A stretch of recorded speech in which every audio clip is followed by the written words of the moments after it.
The Civil War didn't end when the last cannon fell silent at Appomattox. No, what followed wasn't peace, it was a different kind of war. One without uniforms, but with scars just as deep.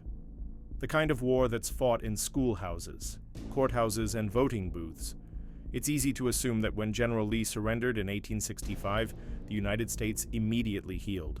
But what really happened next? What does it take to rebuild a nation torn apart by ideology, hatred, and bloodshed?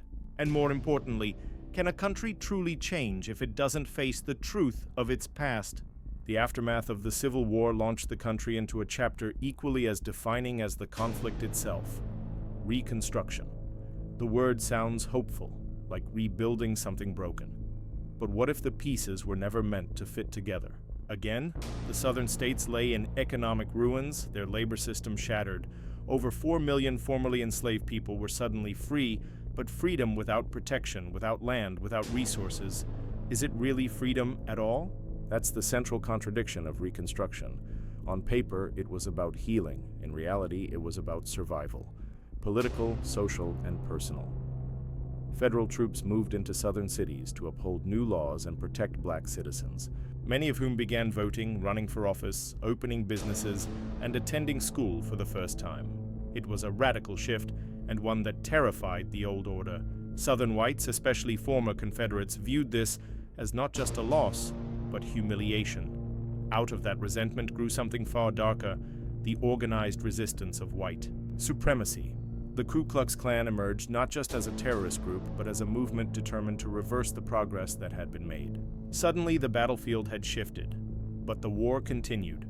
In the North, support for Reconstruction began to waver, war fatigue set in, and the national conversation shifted. After the Panic of 1873, Americans were more concerned with economic recovery than civil rights. Newspapers began portraying Reconstruction governments as corrupt or incompetent, and white supremacist violence in the South was often ignored. A narrative took hold that perhaps it was time to move on.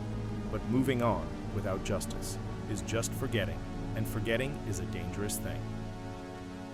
By 1877, Reconstruction came to an abrupt end, not with a moral victory, but with a political compromise.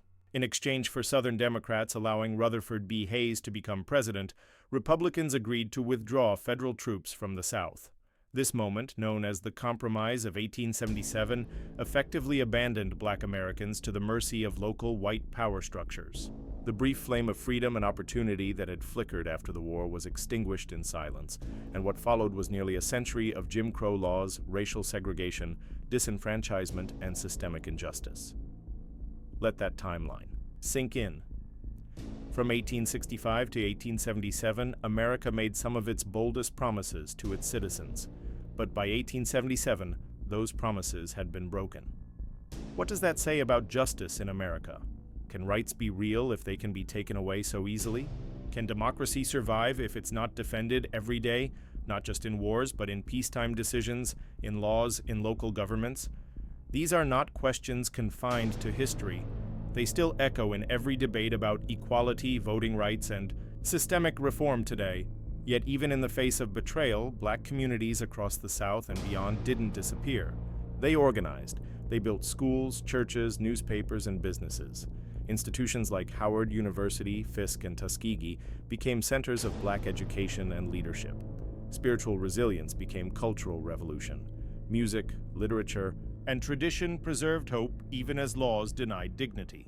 The strength of these communities, despite relentless oppression, is one of the Civil War's most powerful legacies. And beyond the Black experience, the war reshaped American identity as a whole. It marked the rise of federal power over states' rights. It accelerated the growth of industrial capitalism, transformed transportation and communication, and left lasting scars on the American psyche. Every generation that came afterward would, in some way, inherit the consequences of 1861 to 1865. From civil rights to modern-day political polarization, the Civil War remains an unfinished chapter, not in memory, but in practice. So here's the big question. What kind of country do we want to be? One that buries its failures, or one that learns from them? Because the truth is, no law, no amendment, no victory is ever permanent without vigilance. the end of slavery was only a beginning. The real fight against inequality, injustice, and historical amnesia would stretch far beyond the battlefield. The Civil War teaches us that the past is never really past. It lives in our systems, in our cities, in our stories, and perhaps the most uncomfortable truth? Progress is not guaranteed. It's earned, defended, and often delayed. But delay is not defeat. The enduring legacy of the Civil War isn't just bloodshed or broken states, it's the resilience of people who refused to surrender their dignity, even when their country did. From the ashes of war, they created culture, resistance, and eventually revolution. If you've followed us through this entire journey, from the politics that caused the war, through the brutal battles, into the unfinished business of reconstruction, you know this wasn't just a story of conflict. It's a story of contradiction, of how a nation founded on liberty could embrace slavery, of how victory could be hollow if the peace that follows ignores justice, and of how, even when governments fail, the people can still push forward. So, what do we take from all this? That democracy is a living, breathing thing. It can be wounded, it can be manipulated, but it can also be renewed. That healing doesn't come from pretending the wounds don't exist. It comes from facing them, cleaning them, and vowing never to reopen them again. The Civil War reminds us that the greatest danger to freedom isn't external. It's internal. Complacency, silence, and the belief that history can't repeat itself. And now we pass that reflection to you. What are you willing to fight for? Not with weapons, but with your voice, your vote, your vision. Because the story of America isn't just told by soldiers or presidents, it's told by ordinary people who choose to care, who choose to question, who choose to remember. If this story moved you, if it made you think or feel or even argue, that's exactly what history should do. It's not just facts and dates, it's a mirror. And sometimes we need to look hard to see who we are and who we could be. What happens when a nation decides that survival is more important than mercy? As the Civil War progressed into its third and fourth years, both the Union and the Confederacy realized that victory wouldn't come through traditional warfare. Something had changed. This wasn't about capturing capitals or winning a few battles anymore. This was about breaking the other side's will to fight, completely. In this chapter, we dive into the most intense and transformative phase of the Civil War, where military strategy became ruthless, civilian lives were upended, and the idea of total war emerged as a brutal new reality. After the Emancipation Proclamation took effect on January 1st, 1863, the Union Army began accepting black soldiers into its ranks. By the end of the war, nearly 180,000 African American men had served in the Union forces, many of them formerly enslaved. Their participation wasn't just symbolic. They fought in key battles, including the famous assault on Fort Wagner in South Carolina by the 54th Massachusetts Infantry Regiment. Though they suffered heavy casualties, their courage shattered racist myths and strengthened the moral backbone of the Union cause. For the first time, many Americans, North and South, began to see the Civil War not only as a political fight, but as a deeply human struggle for justice and dignity. Meanwhile, the tide of battle began to turn in favor of the Union. One of the most significant moments came in July 1863 at the Battle of Gettysburg. Confederate General Robert E. Lee launched a daring invasion of the North, hoping to win a decisive victory on Union soil and force political concessions. For 3 days, from July 1st to July 3rd, the hills and fields of Pennsylvania turned into a slaughterhouse. Over 50,000 men were killed, wounded, or missing. The third day saw the infamous Pickett's Charge, an open field assault that ended in disaster for the Confederacy. Lee was forced to retreat, and the South would never again mount a major offensive into Northern territory. Just 1 day later, another turning point occurred in the West, the fall of Vicksburg. General Ulysses S. Grant had laid siege to the Confederate stronghold on the Mississippi River. After months of starvation and bombardment, the city surrendered on July 4, 1863. This gave the Union full control of the Mississippi River and effectively split the Confederacy in two. It was a crushing blow, both strategically and symbolically. For the first time, there was a real sense, at least in the North, that victory might actually be possible. And yet, the war was far from over. What followed was one of the most controversial and consequential chapters in American military history, Sherman's March to the Sea.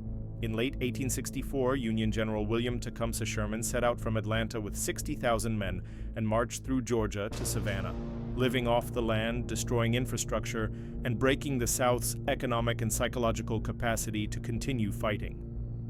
Railroads were ripped up, factories burned, plantations looted. Sherman's philosophy was clear: war is cruelty, and the crueler it is, the sooner it ends.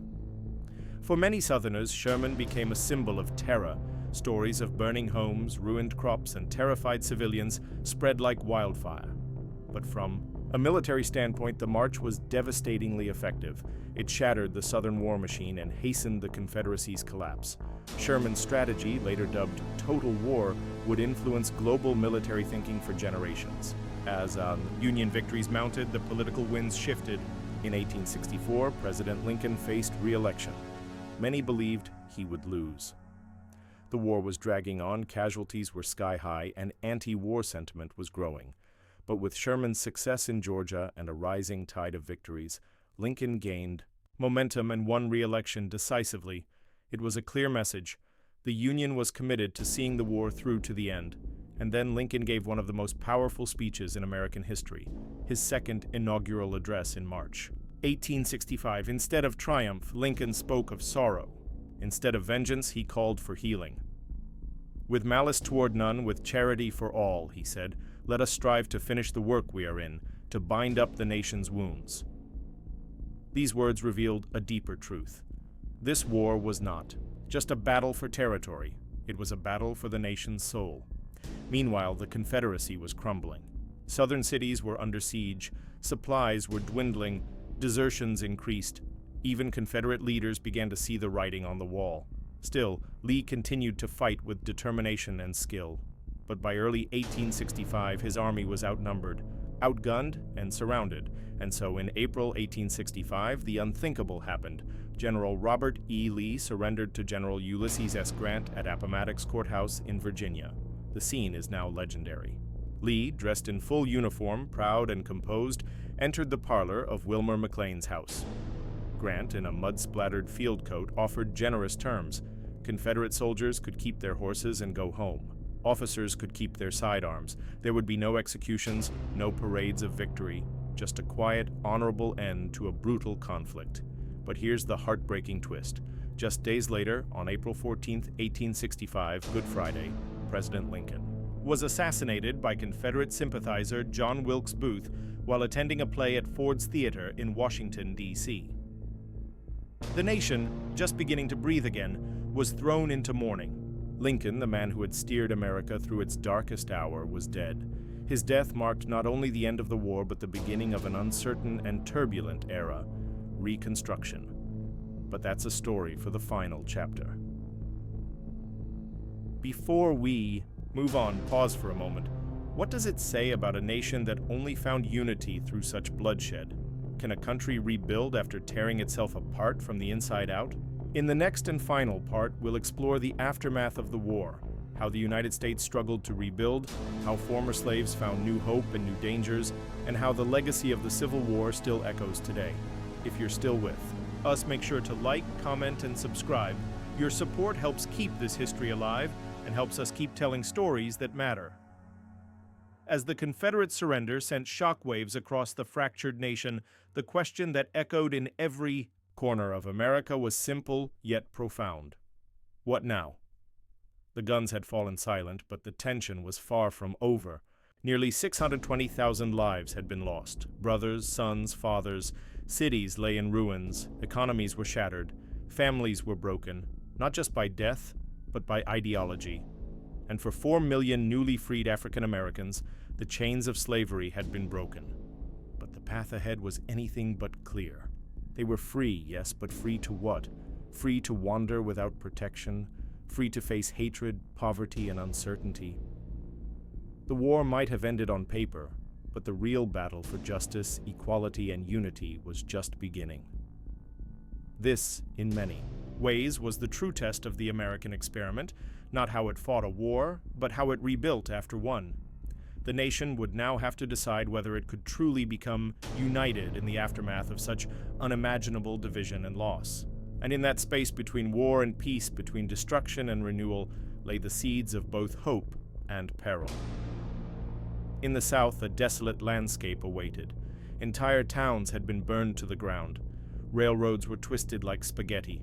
Plantations stood abandoned or smoldering, and yet, amidst the ashes, former slaves tried to begin anew. Some searched for lost family members sold away years before.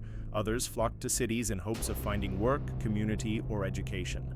The Freedmen's Bureau, an agency created in 1865, was tasked with helping them transition from slavery to freedom, offering food, legal assistance, and schools.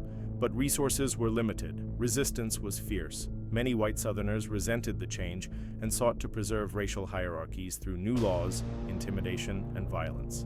Black codes were enacted across Southern states, restricting the movement, labor rights, and freedoms of African Americans. What slavery couldn't do anymore, legislation and social pressure tried to accomplish. For every step forward, there was a pushback. The fight for dignity had simply changed arenas, from the battlefield to the courthouse, the classroom, and the streets. At the same time, political tensions flared in Washington. How should the Southern states be readmitted into the Union? Should Confederate leaders be punished or pardoned? President Andrew Johnson, who succeeded Lincoln, favored a lenient approach, but many in Congress, especially the radical Republicans, demanded justice and protections for freed slaves. This led to bitter clashes between the executive and legislative branches. Laws were passed, vetoes were issued, impeachment was attempted. Reconstruction became not just a physical rebuilding of the South, but a battleground for the soul of American democracy. New constitutional amendments aimed to cement the changes. The 13th abolished slavery, the 14th granted citizenship and equal protection under the law, and the 15th gave black men the right to vote. On paper, it looked like a revolution. In practice, however, enforcement was uneven and resistance often deadly. In the face of danger, African Americans showed extraordinary courage. They ran for office, they built schools and churches, they formed communities and cooperatives. For the first time in American history, black voices were shaping legislation in Southern states. More than 2,000 African Americans held public office during Reconstruction. It was a moment of progress unlike anything the country had seen. But that progress came at a high cost. White supremacist groups like the Ku Klux Klan emerged, using terror and violence to suppress black political activity. Lynchings became horrifyingly common. Freedmen who tried to vote or own land were beaten, threatened, or killed. The dream of true equality began to dim in the face of relentless backlash. Northern support for Reconstruction waned. Fatigue set in. The commitment to racial justice, never universally shared, began to fade. By 1877, just 12 years after the end of the Civil War, Reconstruction was officially over. In a backroom political deal, the Compromise of 1877, federal troops were withdrawn from the South in exchange for resolving a disputed presidential election. Southern Democrats quickly regained control, and with them came the rise of Jim Crow laws, segregation, disenfranchisement, and legalized racism. The South had lost the war, but in many ways it began to win the peace on its own terms. For African Americans, this was a brutal betrayal. The promise of freedom had become a haunting illusion. Still, their resilience endured. Through faith, music, education, and resistance, black communities preserved their culture and continued to fight for justice, even when the nation turned. It's back, and yet, amid all this, the Civil War left a legacy that reached far beyond race or region. It transformed the very meaning of what it meant to be American. The idea of the United States shifted from a collection of sovereign states to a single, indivisible nation. Federal power was strengthened, the economy modernized, the railroad stretched from coast to coast, industrialization boomed, new political movements arose. The war tested the Constitution, the presidency, the courts, and from those trials emerged a more centralized, more powerful national government. It wasn't perfect. It was flawed, complicated, and deeply unjust in many ways. But it marked a turning point. From this crucible, a new American identity began to form, one forged in conflict, contradiction, and a fragile hope for unity. So what should we remember about the Civil War? That it was bloody? Yes. That it was tragic? Absolutely. But perhaps most importantly, that it was necessary. The United States had to confront its greatest moral failure, slavery, and while the cost was almost unbearable, the result was a step, however imperfect, toward a more just society. The fight didn't end with Appomattox. It carried on through Reconstruction, the Civil Rights Movement, and even into our own time. The battle for equality and justice is the longest war in American history, and if there's one lesson, the Civil War teaches us, it's that silence, compromise, or delay in the face of injustice always come at a price. If this story moved you, don't let it stop here. Share it, talk about it, learn from it, and most of all, remember that history isn't just about the past, it's about the choices we make today. Subscribe to our channel for more deep dives into the moments that shaped our world. Because understanding where we came from is the first step to deciding where we're going. What happens when a theory becomes reality? When political tension transforms into rivers of blood? In the first months of the American Civil War, this question left thousands of Americans stunned. The war had begun, but no one, not even the generals or the newspapers, truly understood what that meant. People still clung to the idea that this would be a quick skirmish, a show of force, followed by reconciliation. But in the spring and summer of 1861, that illusion shattered completely. In this chapter, we'll step into the battlefield, not just with bayonets and bullets, but with fear, confusion, and the voices of a generation thrown into chaos. The first major battle was Bull Run, or as Southerners called it, Manassas. It happened on July 21, 1861, just outside Washington, D.C. Union troops, largely made up of volunteers and untested regiments, marched out with confidence. Some Washington elites even followed in carriages, treating the event like a Sunday outing. They brought picnic baskets and opera glasses, ready to watch what they thought would be a swift and glorious Union victory. But what they witnessed instead was horror. The battlefield became a chaotic nightmare. Smoke, screams, confusion, and unexpected resistance from Confederate forces led by generals like Thomas Stonewall Jackson, who earned his nickname for standing firm under fire. The Union forces were routed, retreating in panic back toward the capital. Civilians fled with them. The road to Washington became clogged with soldiers, civilians, wagons, and wounded men. The myth of the quick war died on that road. America now understood this would not be over by Christmas, and Bull Run was just the beginning. As the news of Bull Run spread across the country, the mood shifted from patriotic enthusiasm to something darker: grim determination, fear, and, in some quarters, resentment. Both the Union and the Confederacy realized they needed real armies. This wasn't going to be a matter of militias and weekend volunteers anymore. President Lincoln called for 500,000 more men. The South, driven by a mix of fervor and fear, did the same. The industrialized North began to adapt its massive economy to support war production, while the agrarian South mobilized plantations, resources, and conscripted more soldiers. But here's a detail many don't know. In the early stages of the war, there was deep internal conflict on both sides. In the North, not everyone supported the idea of fighting for emancipation. Many supported preserving the Union, but were indifferent, or even hostile, to the idea of freeing enslaved people. In the South, some regions, like eastern Tennessee and parts of western Virginia, had significant populations that remained loyal to the Union. In fact, West Virginia would eventually break away and become a separate state in 1863, siding with the North. These divisions show that the war wasn't just North versus South. It was neighbor against neighbor, sometimes brother against brother. Meanwhile, more battles erupted in 1862. The Battle of Shiloh in April was a brutal wake-up call. It took place in Tennessee and was one of the bloodiest encounters up to that point. Union General Ulysses S. Grant was caught off guard by Confederate forces under General Albert Sidney Johnston. The battle lasted 2 days and left over 23,000 casualties. The scale of death shocked the nation. Newspapers published long lists of the dead. Families received letters soaked in blood and ash.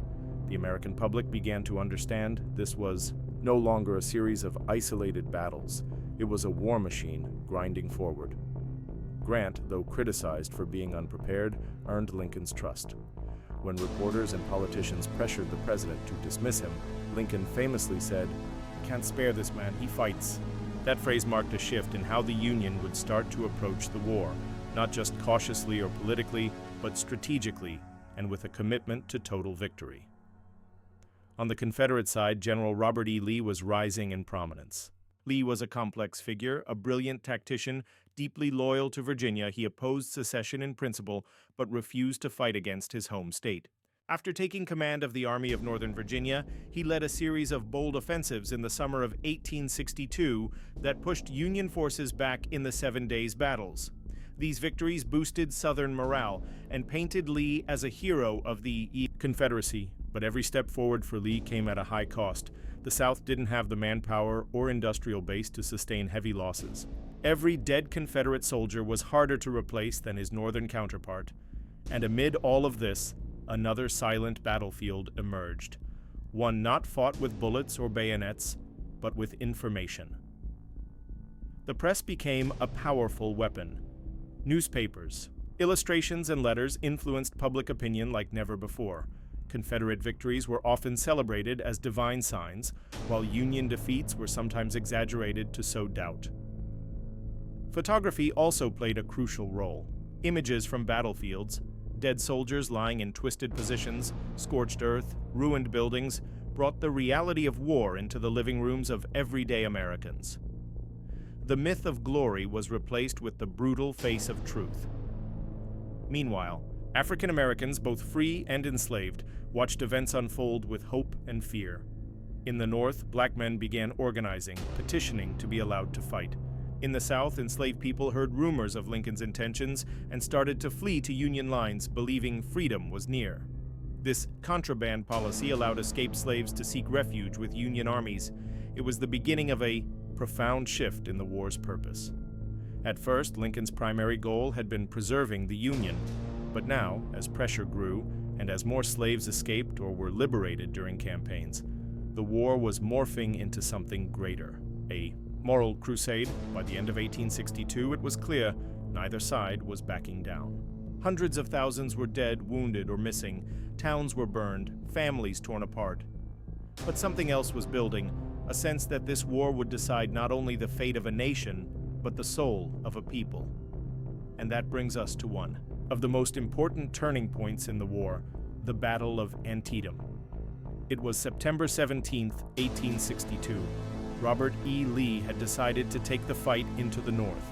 Hoping a victory on Union soil would break Northern morale and convince European powers, especially Britain and France, to recognize the Confederacy, his army crossed into Maryland. Union forces, led by General George McClellan, moved to intercept them. What followed was the single bloodiest day in American history. Over 22,000 soldiers were killed, wounded, or missing in a single day. Let that sink in. In 24 hours, more Americans died at Antietam than on D-Day, more than in Pearl Harbor, more than on 9/11. Cornfields turned into graveyards. Rivers ran red. Soldiers who survived wrote of seeing bodies stacked like wood. And still, neither side gained a decisive victory, but strategically, the Union had stopped Lee's invasion. That allowed President Lincoln to seize the moment, not just militarily, but politically. Just days later, he issued the preliminary Emancipation Proclamation. It declared that if the Confederacy did not return to the Union by January 1, 1863, all slaves in rebellious territories would be forever free. It was a bold move, not only to redefine the war's purpose, but to morally isolate the Confederacy on the world stage. From that moment on, the Civil War was no longer just about preserving the Union. It was about ending slavery. The reactions were explosive. Abolitionists cheered, enslaved people sang in whispered hope, Confederate leaders vowed defiance, and in Europe, the tide turned. Governments that had been on the fence about recognizing the Confederacy now hesitated. Supporting a slaveholding nation would have been political suicide. The war had entered a new phase, more violent, more urgent, more ideological. And the question that hung over the entire nation was this: if the cost of unity was blood, was it still worth it? The answer would only come with time and many more battles. But for now, as soldiers prepared for yet another winter campaign, the North and South stood locked in a deadly embrace. And the world watched, wondering if America would tear itself apart or find a way to heal through fire. Don't go anywhere. In the next chapter, we'll explore how the war reached its peak, with legendary figures like Grant and Sherman redefining the rules of warfare, and how total war reshaped the American landscape. And if you're finding value in this journey through history, don't forget to subscribe to the channel, hit the notification bell, and leave a comment below. Let's keep exploring these defining moments together. Imagine waking up in a country where the headlines scream secession, where people whisper the word war with increasing dread, and where half the population believes the newly elected president is a direct threat to their way of life. This isn't the plot of a dystopian novel. It was the reality of the United States in 1860. The country stood on the edge of an abyss, and the world held its breath. What could lead a nation founded on unity to face its own unraveling? And more? Importantly, what lessons can we learn today from how close it came to total collapse? Let's rewind. The roots of the American Civil War run deeper than most imagine. They weren't just political, they were personal, cultural, and moral. From the very beginning, America was a paradox, a country founded on liberty that also permitted slavery. This contradiction simmered under the surface for decades. Each time a new state entered the Union, one question loomed. Would it allow slavery or not? Every new territory was a potential spark to ignite the fire. The North and South were becoming two different countries. In the North, cities exploded with factories, railroads, and a surge of European immigrants. A modern economy was rising, with wage labor, innovation, and a strong abolitionist movement. Meanwhile, the South held on to its agricultural identity, cotton. Fields, plantations, and a rigid social hierarchy that depended entirely on enslaved labor. But it wasn't just about economics, it was about identity. The South saw itself as a bastion of honor and tradition. The North was the enemy of that tradition, with its newspapers, politicians, and preachers attacking the Southern way of life. And then came Abraham Lincoln. In 1860, he won the presidency without appearing on the ballot in most Southern states. His victory was seen by many Southerners as a final insult, a clear message that the North would soon dominate the country's politics and end slavery altogether. Despite Lincoln's reassurances that he wouldn't touch slavery where it already existed, the South didn't trust him. They didn't believe compromise was possible anymore. South Carolina acted first. On December 20th, 1860, it seceded from the Union. One by one, 6 more states followed: Mississippi, Florida, Alabama, Georgia, Louisiana, and Texas. They formed the Confederate States of America and chose Jefferson Davis as their president. Their reason? They claimed they were protecting their rights, but a close look at their secession documents reveals something undeniable. Their top concern was preserving slavery. They feared a world where their economy and their power would vanish. In the North, the response was mixed. Some believed the South should be allowed to leave. Others thought the Union must remain intact at all costs. Lincoln found himself in the middle of a moral and constitutional crisis. Could a democratic government allow its states to walk away simply because they lost an election? Would allowing that set a precedent that destroyed democracy forever? By March 1861, the country was in limbo. The Confederacy was organizing armies, seizing federal property, and daring the Union to respond. In his inaugural address, Lincoln made a plea for peace. He urged unity. He warned against war. But even then, he knew it might be unavoidable. His speech ended with a now famous line: "We are not enemies, but friends. We must not be enemies." But friendship was no longer enough. When Confederate forces fired on Fort Sumter in April 1861, the first shots of the Civil War were fired. The powder keg had exploded. Here's the shocking part. Many Americans thought the war would be quick. They believed it would end in a few months, maybe even a few weeks. Northern volunteers signed up with excitement, thinking they'd return, home heroes by summer. But that illusion was shattered almost immediately. The war would last 4 brutal years, claim over 600,000 lives, and reshape the country forever. Think about this. America was one nation, speaking one language, sharing one history, and yet it was tearing itself apart. Families were split down. The middle, one brother in blue, another in gray. Preachers preached different sermons depending on which side of the line they stood. Newspapers told different truths, and each side believed deeply they were defending the true meaning of freedom. But what about the people who had the most at stake? the enslaved population. Over 4 million men, women, and children lived in bondage at the start of the war. For them, the war was not just about politics, it was about survival, about hope. But they weren't at the table where decisions were made. They had no voice in the halls of power, and yet their presence shaped every decision, every policy, every fear. As the Union debated war strategy, enslaved people escaped in droves, fled to Union lines, and demanded to be recognized as free. In a war not originally fought to end slavery, the enslaved forced their freedom onto the national agenda. Let's pause and ask, what does it mean when a nation refuses to confront its deepest contradictions? What happens when compromise fails? The American Civil War wasn't inevitable, but it became so because leaders, institutions, and entire regions refused to face the truth. Slavery was not just a Southern issue, it was a national one, and the refusal to deal with it directly led to disaster. Meanwhile, Lincoln, who had walked into office with the hope of avoiding war, was now a wartime president, and the weight on his shoulders was immense. His every move was scrutinized, every speech mattered. He was trying to lead a fractured nation while staying true to the Constitution and navigating immense pressure from abolitionists, conservatives, foreign powers, and military leaders. One little-known fact: as Lincoln traveled to Washington for his inauguration, he had to disguise himself to avoid assassination. His journey was filled with secret train switches, backroom security plans, and a constant fear of ambush. That's how fragile the Union was. Even before the war began, its leader had to sneak into the capital. And yet, amid all this chaos, people lived. Children went to school, couples married, farmers plowed their fields. It's easy to see the Civil War as a grand clash of armies and ideologies, but it was also a war that lived in kitchens, in schoolrooms, in churches. Every citizen had to choose a side or try to survive in the space between. The story of the Civil War is not just about famous names and bloody battles. It's about ordinary people caught in extraordinary times. And it begins with this terrifying truth: democracy is not guaranteed. Unity is not automatic. Freedom must be defended and defined over and over again. So what can we learn from this?